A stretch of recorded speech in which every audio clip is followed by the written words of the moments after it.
ශ්‍රද්ධා සම්පන්න පින්වතුනි පින්වතියනි සංගීත රෙකෝඩ් බා ආයතන නිෂ්පාදනය කරන අංක 2 විරුදු බණ කැසට් පටේට මාතෘකා කරගත්තේ අතපය නැති කොටෙකුට චපල කුමාරියක් පිළිබඳ කියවෙන චුල්ලපදුම ජාතකය. ඒ ගායනා කිරීමට මත්තෙන් අංගී රස ලෞතුරු කාන්තිමත් ශාන්තිනායක සම්මා සම්බුදුරජාණන් වහන්සේට පූජෝපහාර වශයෙන් විරිඳු කීපයක් ගායනා කරමු. සාරං අසංකේය කලක් මාර පරාජය කරමින් පාරමිතා පිරු මගේ තථාගත හිමි අවාගිනි සදා භවයේ නිවාදුන් සුපුන් සඳවැනි ස්වාමිනි ඔබේ පායුග සදා වඳිනෙමි සරසඳ ලෙසින් බැබලෙන නිරාමිස සුවේ වැළඳු මරාමින මගේ බුදු හිමි සරණ යන්නෙමි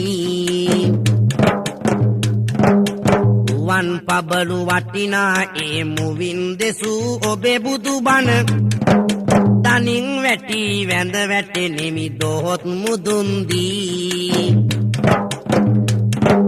පිළිවෙත් පිරු බුදු මග ගොත් සැරියුත් මුගලන් සංග පෙළ මුදුනක් දී වැඳ වැටෙන්න ඉතින් අවසරයි බුදු කරපු හදවත් මල අවිදු අඳුර දුරු කරමින් විරිඳු වලින් මුනිදු ගුණය මෙසේ ගයනෙමි බුදු කරපු හදවත් මල අවිදු අඳුර දුරු කරමින් විරිඳු වලින් මුනිදු ගුණය මෙසේ ගයනෙමි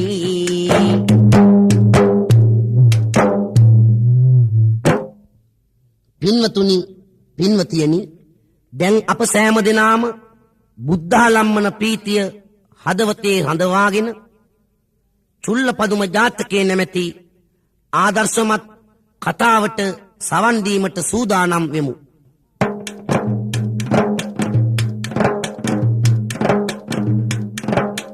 යටගිය දවසෙහි බරණැස බඹදත් රජ කාලේ සටහන් වන පුවත අසන්නට දැන් හොඳ කාලේ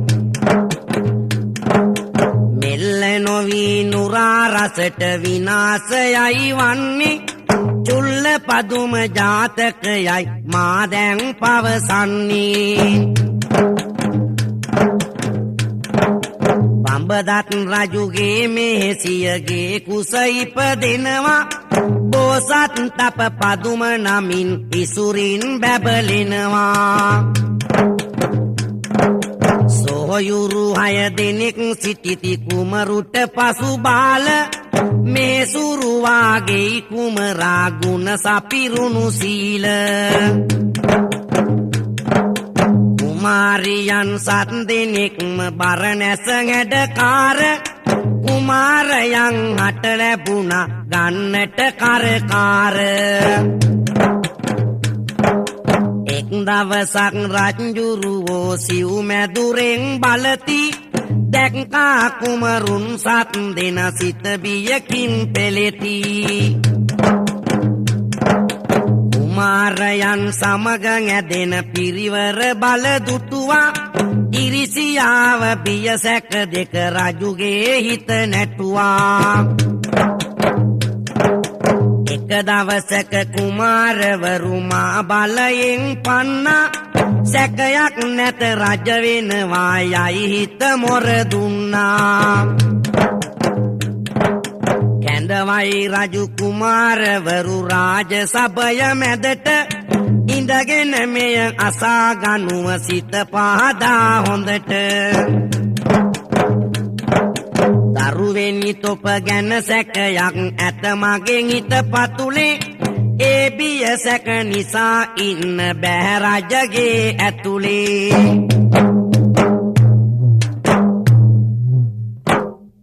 බරණැස් නුවර රජ කරපු බ්‍රහ්මදත්ත රජුරුවන්ට දාව අගමෙහෙසියගේ කුසෙන් උපන් අපමා බෝසත්යන් වහන්සේ පදුම කුමාරයා නමින් පතල වුණා. මේ කුමාරයට තවත් සහෝදරවරු 6 දෙනෙක් හිටියා. නිසි කල වයස ආවිත මේ කුමාරවරු 7 දෙනාට රූමත් කුමාරියන් 7 දෙනෙක් සරණ පාවා කර දුන්නා. එක දවසක් රජ්ජුරුව සිව්මැදුරු කවුළුවෙන් බලන විට දැක්කා විශාල පිරිසක් පිරිවරාගෙන කුමාරවරු 7 දෙනා රාජසේවයට එන හැටි. රජුට බියක් එකක් ඇති වුණා. කුමාරවරුන්ගේ බල පිරිවර ගැන. කවදා හෝ මේ දරුවෝ මා බලයෙන් පන්නා රාජ බලය ගනීවි කියලා හිතුවා. රජ්ජුරුව කුමාරවරු රාජ සභයට කැඳවලා කියනවා, දරුවනි මට නුඹලා ගැන සැකයි. ඒ නිසා රජමැදුරෙන් වහම නුඹලාගේ කුමාරියන් සමග පිට වී යා යුතුයි. මගේ මරණින් පසු ඇවිල්ලා කැමැති පරිද්දෙන් රජකම ලබා ගන්නට කියලා. පදුම කුමාරු සොහයුරු 6 දෙනා සමගන් එවිට පුදුම හිතෙන ගමනක් යයි කඳුළු දෙමින් රටට.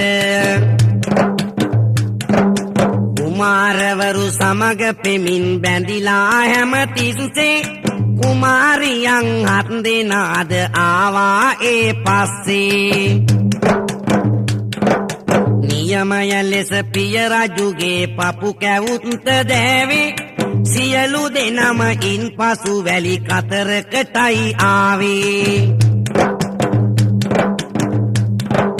බීමට කිසිවක් නැති තැන උණු කඳුළුයි බොන්නේ. කෑමට කිසිවක් නැති තැන දැන් මොනවද කන්නේ. කුසගින්නෙන් ඉන්නට බෑ හැමෝම ලත වෙන්න. අඹුවන් 7 දෙන මරලා කන්නට හිත දුන්නා. බාලම කුමරුගේ කුමරිය පළමු දවසේ මැරුවා. එක ගානට මල කඳ කැබලි වලට ඉරුවා. පදුම කුමරු ඉතිරි කළා තමාගේ මස් කොටස. 6 කොටසක් ඉතිරි වුණා අවසානයේදී මෙලෙස. කුමරියෝ 6 දෙනෙක් මරා අවසානයේදී ඉන්නේ. පදුම කුමරුගේ දේවිය ඇය මරන්න යන්නේ.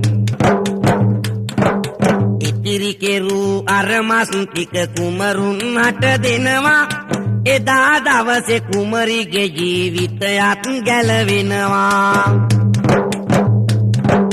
කුමාරවරු එදා රැයේ ගොරවා නිදියනවා. කුමරි සමග පදුම කුමරු හොර රහසෙම යනවා.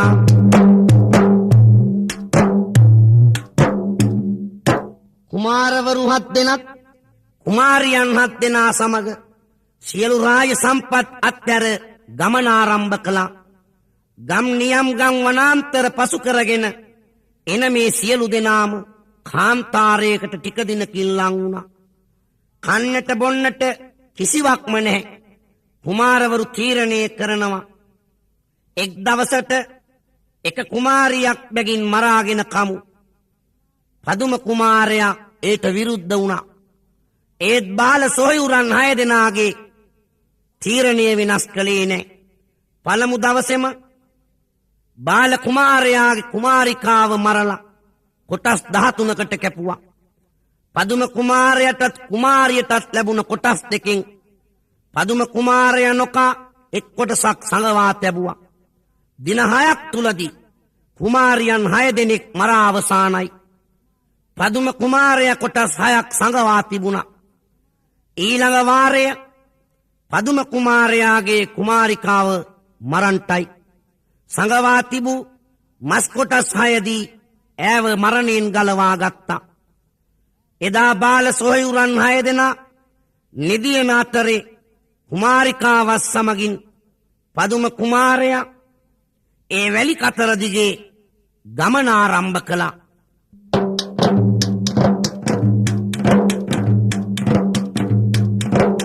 තම බිසවත් සමග ඉතින් පදුම කුමරු වැලි කතරේ නොපෙනෙන දුර යන්ට උනා සොයුරන් නිදියන අතරේ. සිව්ම කැකුලි කුමරිට යන්නට බෑ කතරේ බොහෝ දුරට පිපාසයෙන් ඈ අඬනවා ඉවසනු බෑන් අහෝ කනට කුමරිය කොහමද මම මේ වාලුකාවේදිය සොයන්නේ එහෙනම් කුමරුනි අඩියක්වත් මම මෙතනින් නොයන්නේ දකුණු උරය පලාං විත එනලේ ටික කුමාරියට බොන්නට කීවා කුමරා ඔසුවක් ලෙස පිපාසයට කුමරුගේ ලේබිව් කුමරිගේ පිපාසෙ සංසිඳෙන්නේය කුමාරයාගේ දකුණු උරය දැන් ටික ටික රිදෙන්නේය ගඟකින් එගොඩව දෙන්නා ගම් ඉවුරට පැමිණෙනවා පුංචි පැලක් සාදාගෙන පාඩුවේ ජීවත් වෙනවා අතපය හතරම කපලා රජ දඬුවම් ලැබුව සොරෙක් ඔරුවක පාවිගෙන එයි ගංගාවේ බොහොම දුරක් පදුම කුමරුවට ඇහුණා කොටාගේ මර හඬ සද්දේ දුටුවා ගඟ මැද ඔරුවක් එයදිය පාරට පැද්දේ කොටාව කරපිටින් රැගෙන කුමරු පැලටගෙන එනවා මැස්සක් හදලා කොටාව ඒ මැස්සේ සතපනවා තම බිසවත් ඇගෙන වැලි කතරේ ඇවිදින විට කුමාරයට තද පිපාසයක් දැනෙනවා ස්වාමිනි මට පිපාසය ඉවසන්නට බෑ කුමරිය දැන් කොහෙන්ද මම වතුර සොයන්නේ එහෙමනම් මගේ ජීවිතේ ඉවරයි කුමරුනි කරන්න වෙන දෙයක් නැහැ පදුම කුමාරයා අසිපත අතට රැගෙන දකුණු උරේ පල්ලා එයින් වැగిරෙන ලේ ධාරාව කුමරියට බොන්නට දෙනවා ලේබී පිපාසයේ සම්තිඳවාගත් කුමාරිය කුමරු සමග ගඟක් ළඟට එනවා ඉන් එහා පැත්තේ පෙලක් හදාගෙන දෙන්න ජීවත් වෙනවා මේ අතර අසල රටක රජෙකුට දොහයි වුණු එක් සොරෙකුගේ අතපය හතරම කපලා රාජ දඬුවමක් ලෙස ඔරුවක තබා මේ ගඟේ පාකරේවනවා සොරාගේ අඳෝනාව ඇසුණු පදුම කුමාරයා ගඟේ පීනාගෙන ගොස් ඒ ඔරුව ඇදගෙන ඇවිත් කොටාව කරපිටින් තමන්ගේ පැලට අරන් ඇවිත් මැස්සක් හදලා එහි තබනවා කුමරුනි මේ කොටා මොටද මෙතනටගෙන ආවේ කුණු ගඳ ඉවසන්නට බෑ අපාය මට සීවේ ජරා ගොඩක් මොනන් එකටගෙන ආවදයි ඇසුවා කුමරිය අප්පිරියාවෙන් කොටාට කෙල ගැසුවා කුමරිය හට කන්දුන්නේ නැත කුමරා පදුම කොටාව සුවපත් කෙරුවා එය ගුණයකි පුදුම කොටා පැලේ නවතාලා පදුම කුමරු වනයේ පලනෙලන්න යන අතරෙදි අයියෝ එම දිනයේ මේ කුමරිය අර කොටාට පිළිබඳ සිත් බැන්දා ඔහු සහ රමණයක යෙදෙහි ගෑනු ගතිය හින්දා කුමාරයට බැඳි සිත දැන් ටික ටික අඩු වෙනවා කුමරු මරලා කොටා සමග ඉන්නට හිත දෙනවා කුමරුනි අපි වැලි කතරේ එන අතරෙදි දිනක පර්වතයට පිදේනියක් බාර වුණානික පර්වතයේ දේවතාවයි හීනෙන් පැමිණෙන්නේ ඒ හින්දා සෑමදාම මා බියකිනි ඉන්නේ පදුම කුමරු මේ විදියට බොරුවෙන් රවටන්නේ පර්වතයේ පිදේනියට දැන් දෙන්නම යන්නේ ස්වාමියා වනයට චපල වුණා මේ කුමරිය අයියෝ මේවා ඉවසා ගනීද පර්වතයෙහි දෙයියෝ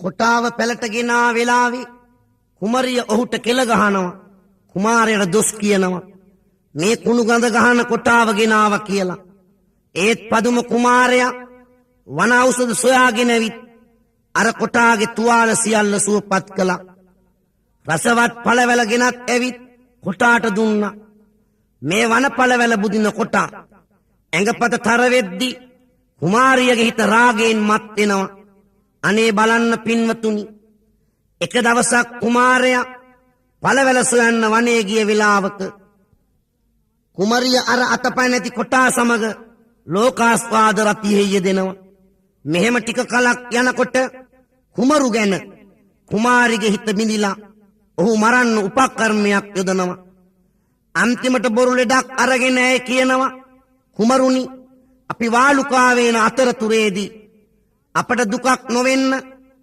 මා මරණයෙන් නිදහස් වුණොත් අර පර්වතයට බාරයක් ඉෂ්ට කරන බවට දැන් ඒ පර්වතයේ දේවතාව මට හැමදාම හීනෙන් පෙනිලා මාව බය කරනවා ඒ පිදේනිය වහම දෙන්න ඕනි කියලා මේක ඇත්තට ගණන්ගත් පදුම කුමාරයා කුමාරි සමග යනවා පර්වත මුදුනට බාරය ඔප්පු කරන්න අප දෙදෙනා ඒ පර්වතයේ මුදුනට පැමිණි විටම කුමරුනි ඔබ දේවතාව පුදනු මැනවි පළමු කොටම මලින් පුදා බතින් පුදා පැදකුණු කොට තුම් පාරම කුමරි අතින් ඉටු කෙරුවා කළ යුතු පුද පෙත් සේරම කුමරුන්ගේ පිටුපස්සේ කුමරිය දැන් සැඟවී සිට පර්වතයෙන් තල්ලු කරයි පදුම කුමරු එක පාරට පිපාසයට ලේ දුන්නා මරණෙන් බේරාගත්තේ මේ වගේ ගෑනුන් හට පින්වත මොනවද කළ යුත්තේ මරන්න හිතු ඒ කුමරිය ඒ මොහොතෙත් රැවටුණේය කටු නැති මා දිඹුල් ගසක පදුම කුමරු දැවටුණේය බිරිඳ කරපු අකටයුත්ත පිළිබඳ නෙත කඳුළු වැටි බිමට බසින්නට නොහැකිව දැන් ඔහු ගහ උඩම සිටී දිඹුල් ගහට දිඹුල් කන්න එනවා තලගොයෙක් නිතර දුටුවා ඒ පදුම කුමරු ඉන්නා ගස් රුකුල අතර පළමු දවසේ ගොයා ටිකක් බිය වී ඉවතට යනවා දින දෙක තුනකින් බිය නැත කුමරුට ඔහු ලං වෙනවා මේ තිරිසන් සතා එවිට කුමරුගේ විස්තර ආගෙන දිඹුල් ගහෙන් බිමට ගත්ත කුමරුව එක විට විගසින ඊට පස්සේ කුමරු යනවා තමන්ගේ රජ මැදුර බලා ඒ වන විට පිය රජමිය පරලොව ගොස් ඉවර වෙලා පුදුම වුණා මාලිගයේ රට තුල ඉන්නා උදවිය පදුම කුමරු බරණැස් පුර ලබන්නේ රජ පදවිය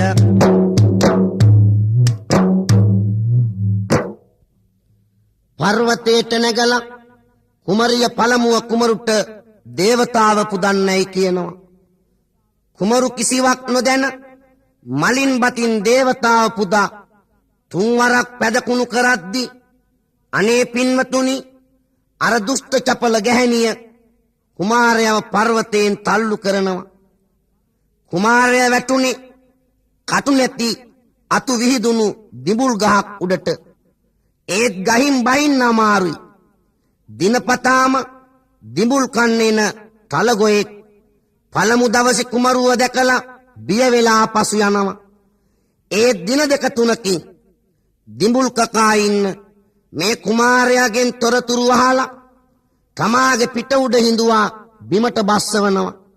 පින්නතුනි ඒ විතරක් නොවේ මේ තිරිසන් සතා පදුම කුමාරයාට ගම්මානට යන්න පාර පෙන්නනවා.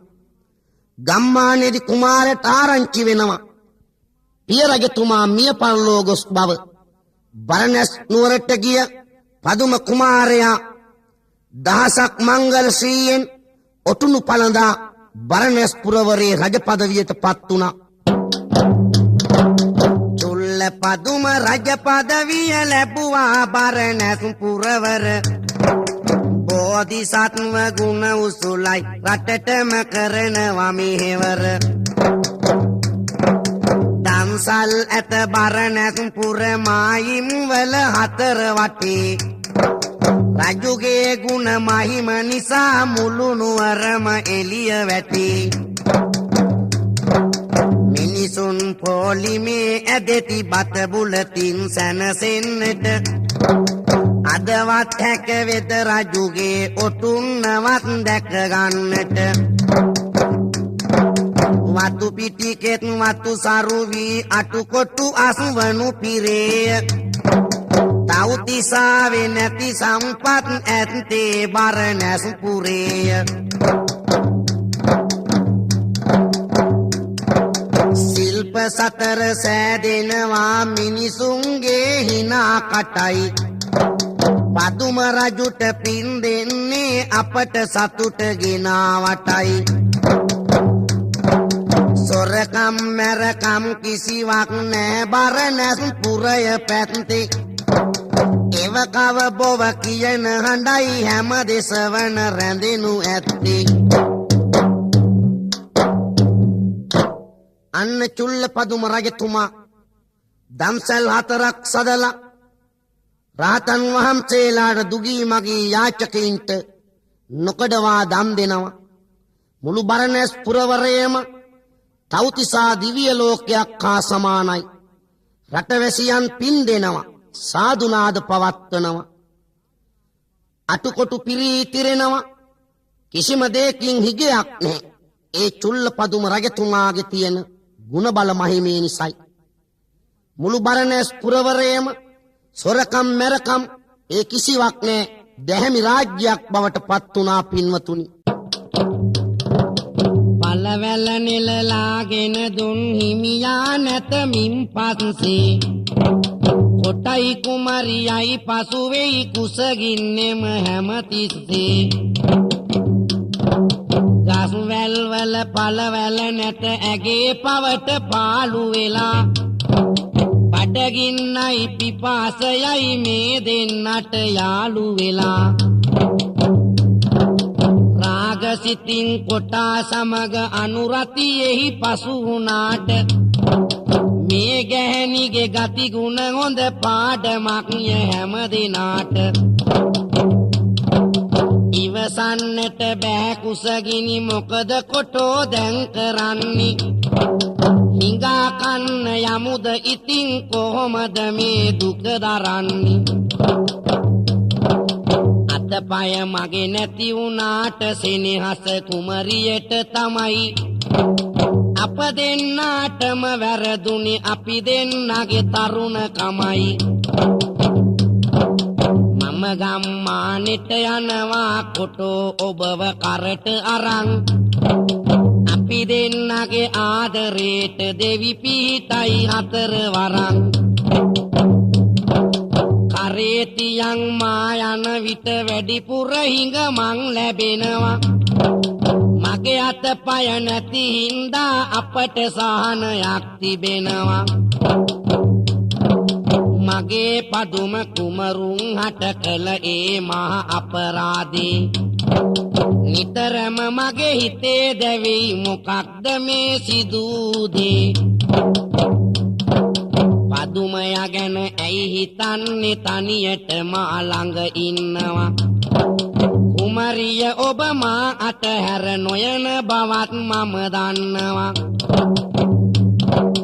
කොටා එක්ක අනාගතේ මේ විදියට විසඳේවිද. රාග නාගය පමණක් තිබුණට අපටත් කාලය යාවිද දස්වැල් වල පළවැලවත් නැහැ කුමාරියටයි කොටාටයි දැන් කුසගින් ඉවසන්න බෑ අපි හිඟමනේවත් යමුද කොටා කියනවා මාත් එක්ක යනකොට වැඩිපුර හිඟමන් ලැබෙනවා ඔබ මාව තනි කරන්නේ නැති බවත් මම දන්නවා කුමරිය පදුම කුමාරයට වඩා මා ඔබට ආදරෙයි අතපය නැති වුණාට මගේ හිත හයියයි මගෙන් ලැබෙන සතුට ඔබට පදුම කුමාරයාගෙන් ලැබුණේ නැහැ නේද ඔබට පුළුවන් නම් මාව කරේ තියාගෙන හිඟමනේ යන්න සංසාරයේ කළ පාප කර්මයක්ද එහෙම නැත්නම් ඉරණමද නැත්නම් දෛවයේද කර්මයේද මේ විපාක දෙන්නේ පින්වතුනි අයුතු රාගයක කාම චේතනාවක ප්‍රතිවිපාක චුල්ල පදුම බෝසත් ගතිගුණ ඇති පින්වන්ත කුමාරයාට කළ අපරාධය නිසයි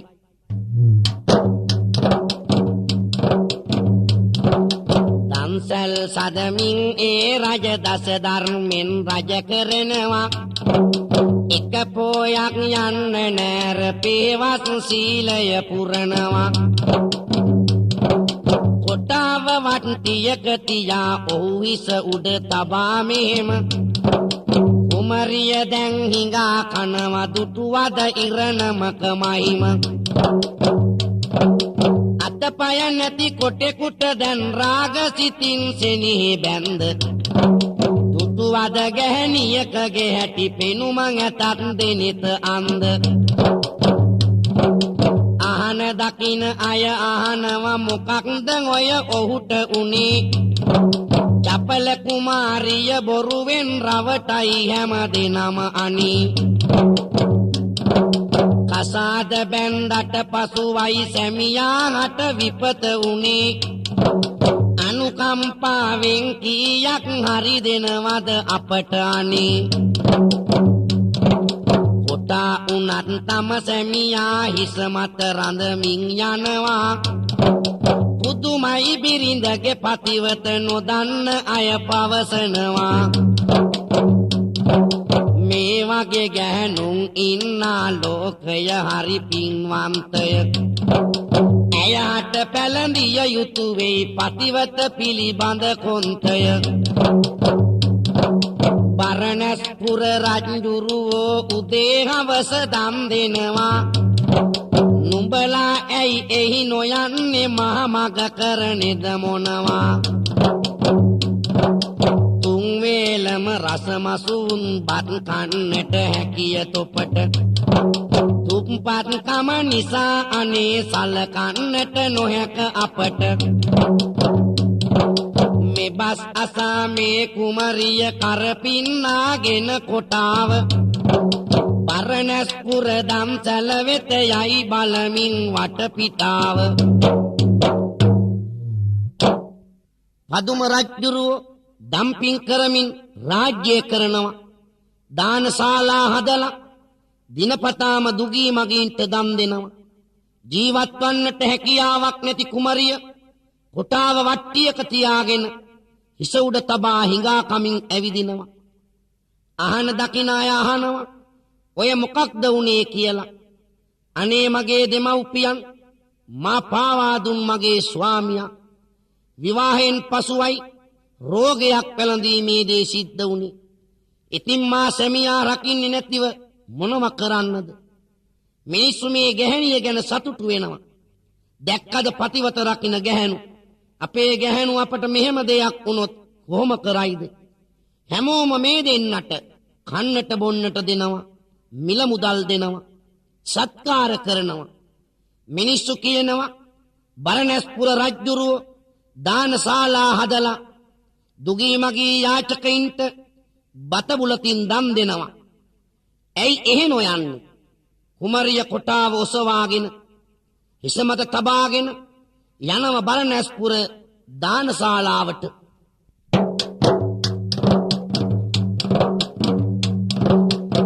වෙහෙස මහන්සියෙන් අවෝ ගව් ගණනක් එළඹුණෝය මේ දෙදෙනා බරණැස් පුර දම්සල වෙත පැමුණුණෝය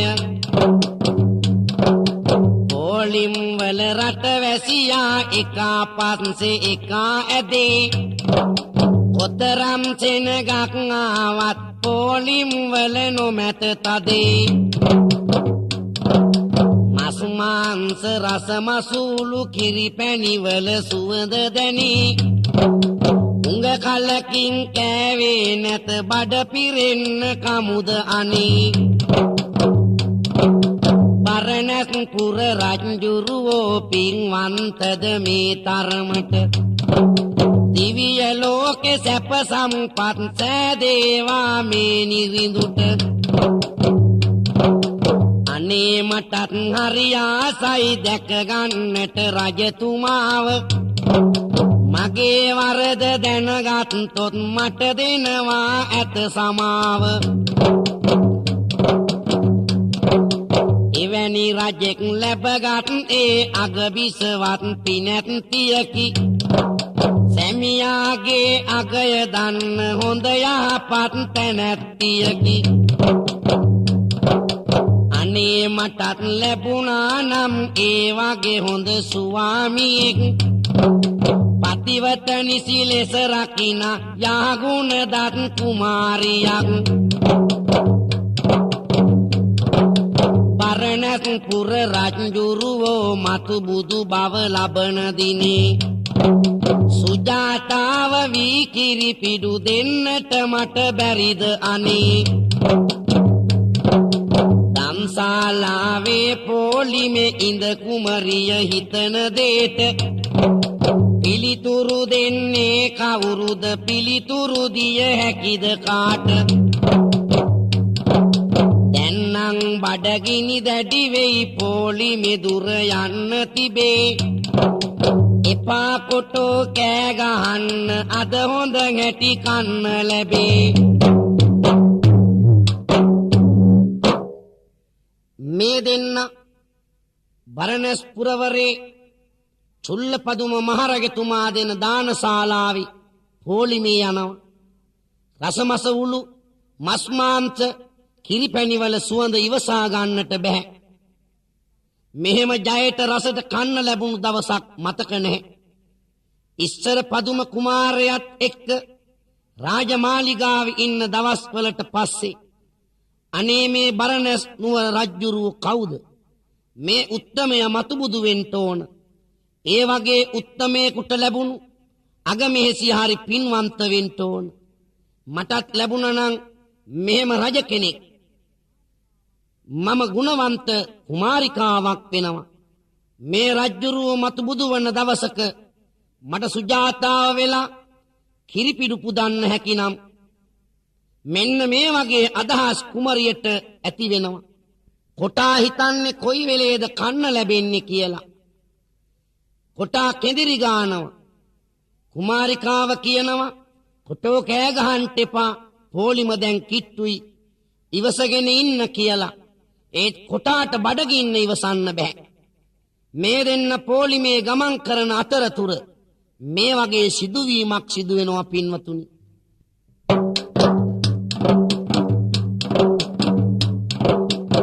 චුල්ලපදුම රජුරුවෝ දන්සල වෙත පැමිණෙනවා කටයුතු හරි හැටි කෙරේද ඒ පිළිබඳ විමසනවා එක දෙනෙකුට දම් බෙදලා මේ විදියට දන් දෙන ලෙස පවසන විට ඇමැත්තයෝ පිළිගති රජුගේ ඒ බස එම කටයුතු නිම කරලා රජනික් මෙයි මාලිගයට කොටා සමග කුමරි දකි චකිතය ඇති වේලයට දවස මා සමග සිටිය මේ මගේ කුමරිය නොවේද කොටා සමග මේ ගැහැණිගේ කෙලෙසට කාලය යවේද කිසිවෙකුටත් නොදැනෙන්නට මහරජු ඒ දෙස බලනවා. බඩ පිරිලා කොටා එවිට සතුටින් කෑමොර තලනවා. රජ්ජුරුවෝ එලව මෙලව අනියත ගැන සිහි කරනවා. ගෑණියකට ගිය කල ගැන හිතට ටිකක් දුක හිතෙනවා. මාලිගයට යනවා පිට පාරෙන් මේ නිරිඳු තෙමි. උනාටුවක් ඇවිලි ඇත චුල්ල පදුම නිරිඳු ලැමි. රාජපුරුෂයෙක් කැඳවා ගැහණියගෙන එන විලසට අනකෙරුවා පදුම නිරිඳු යුක්තිය පසිඳන විලසට. මහමගන් අර කොටා සමග යන ගැහණිය මාලිගයට ඉක්මන් කර කැඳවනු මැන කිව යුත්තක් තිබෙයි ඇයට.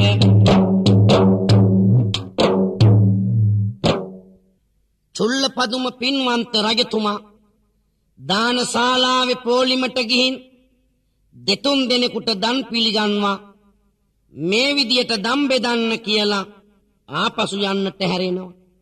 අන්න ඒ වෙලාවේ චුල්ල පදුම රජතුමා දකිනවා අතපය හතර නැති කොටාව වට්ටියක දාගෙන හිස මත තබාගෙන ඉන්න චුල්ල පදුම කුමාරයාගේ කුමාරිකාව.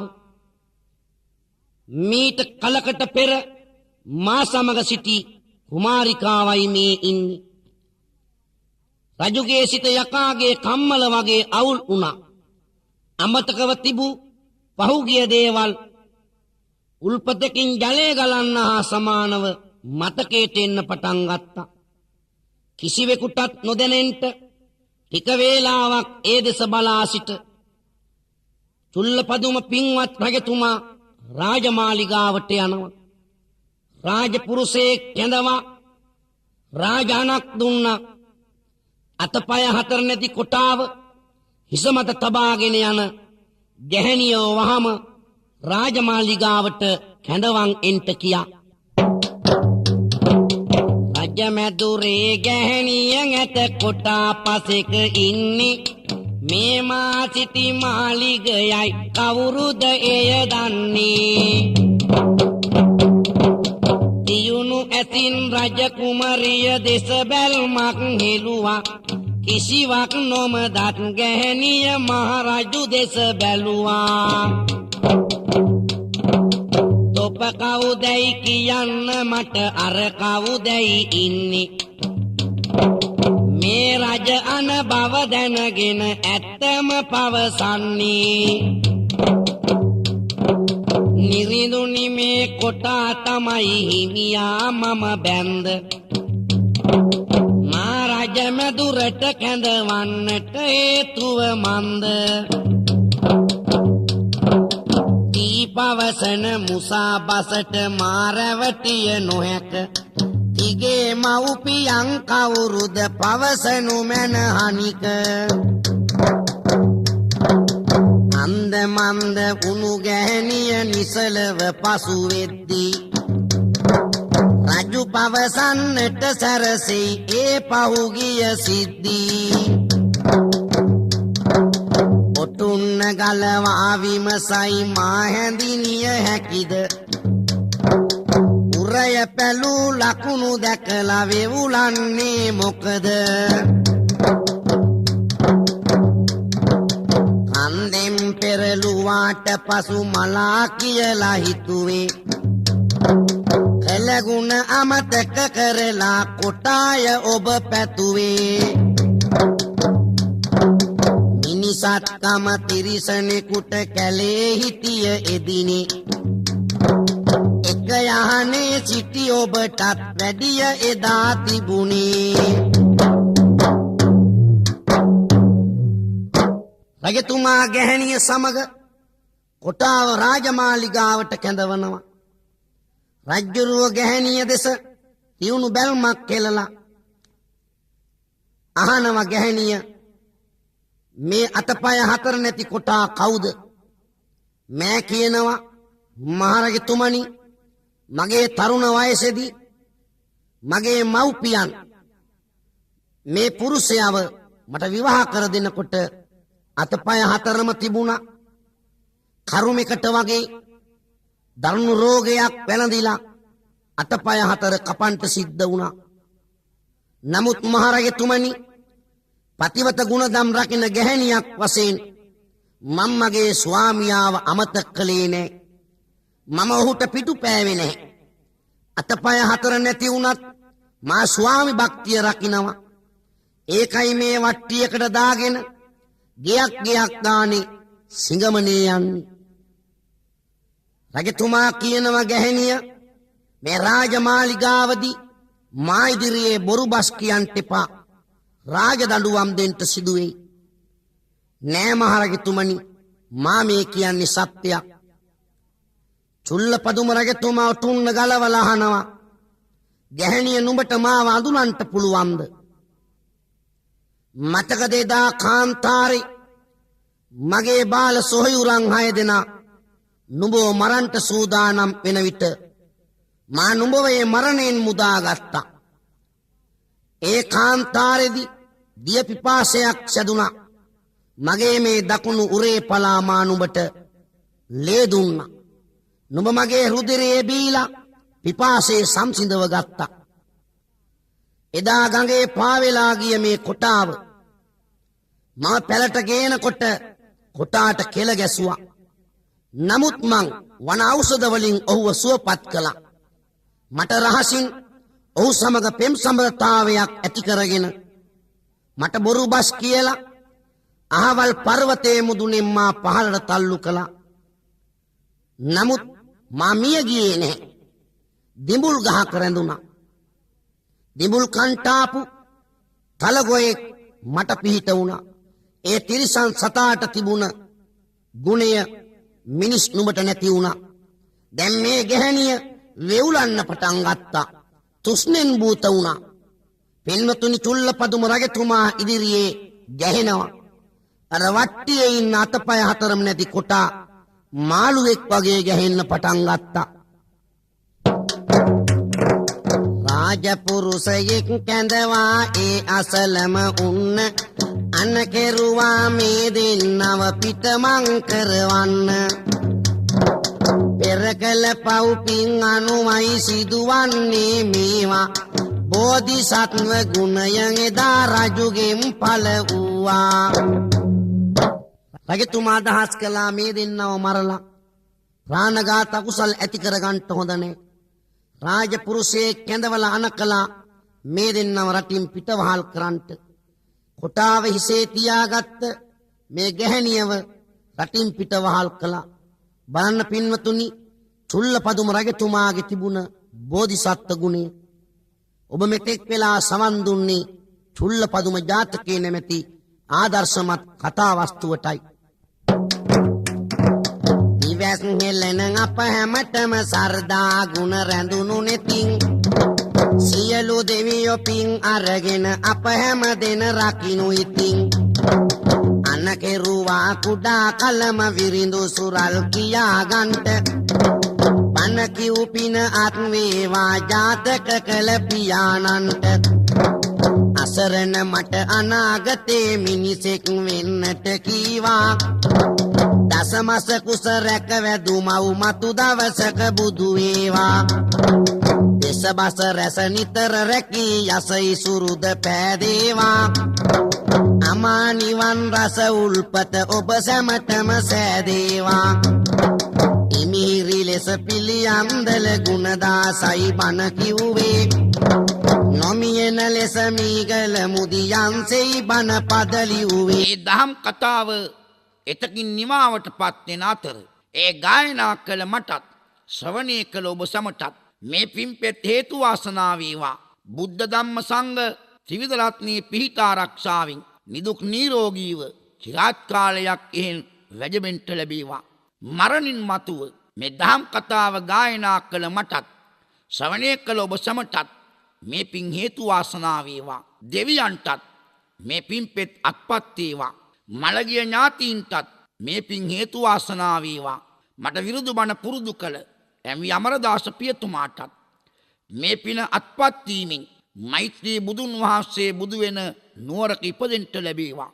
උන්වහන්සේගේ ශ්‍රීමුඛයෙන් දේශනා කරන ලද සුනිමල සුමිහිරි ඉමිහිරි මధుර මනෝහර ශ්‍රී සද්ධර්මයේ ශ්‍රවණය කරගන්නට ලැබීමෙන් තුන්තරා බෝධියෙන් එක්තරා බෝධියකට පැමිණ පසේ බුදු මහරහතන් වහන්සේලා නිවි සැනසී වදාළ පරම සුන්දර වූ අතිරමණීය වූ අමා මහ නිවනින් සැනසීම ලැබේවා කියා බැතිසිතින් ප්‍රාර්ථනා කරමු.